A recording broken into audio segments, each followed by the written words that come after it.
유통 빅2로 불리는 롯데쇼핑과 이마트가 지난해 4분기 큰 폭의 적자를 봤습니다. 결국은 롯데가 200여 개 매장 문을 닫기로 했는데요. 강상 기자와 이야기 나누겠습니다. 네, 강 기자, 네. 이 유통업체들 상황이 얼마나 어려운 겁니까? 네, 두 회사 모두 롯데쇼핑과 이마트 모두 지난해 4분기 큰 폭의 적자를 봤습니다. 특히 최근 있었던 코로나19의 영향이 있기 전에 있던 실적인데요. 이 롯데쇼핑 울타리 아래 마트 슈퍼가 있는데 지난해 4분기 1조 원 넘는 손실을 봤습니다. 작년 전체 영업이익을 보면 4,279억 원 흑자이긴 하지만 전년보단 28% 줄어든 규모입니다. 지난해 2분기 사상 첫 영업 적자를 냈던 이마트도 이 흑자를 찍었지만 다시 지난해 4분기 100억 원 적자로 돌아섰습니다. 네, 그래서 뭐 상황이 좋아 보이지 않는데 그렇다면 이 회사들이 돌파구로 내놓은 대책은 어떤 건가요?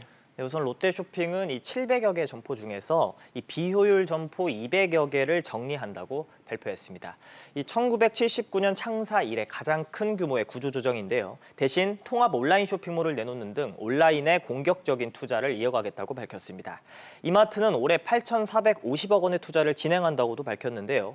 이 중 약 30%인 2,600억 원을 들여 기존 점포를 새롭게 바꿀 예정입니다. 네, 이 두 곳은 뭐 그런데 다른 유통회사들 사정은 어떻습니까? 네, 프랜차이즈와 백화점, 의류업계 등 다른 이 회사에 문의를 해봤는데 아직 롯데처럼 대규모 이 구조조정에 나선 곳은 없었습니다. 다만 대부분의 업체들이 기존 오프라인 인력을 계속해서 온라인 쪽으로 배치하고 있다고 공통적으로 답했습니다. 전통적인 오프라인 매장들이 발빠르게 온라인으로 옮겨가고 있는 분위기입니다.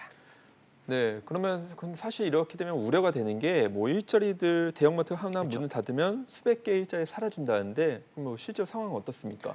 네, 업계에서는 이번 롯데 구조조정으로 10,000개에서 20,000개 가량의 일자리가 줄어들 것이라는 관측을 하고 있는데요.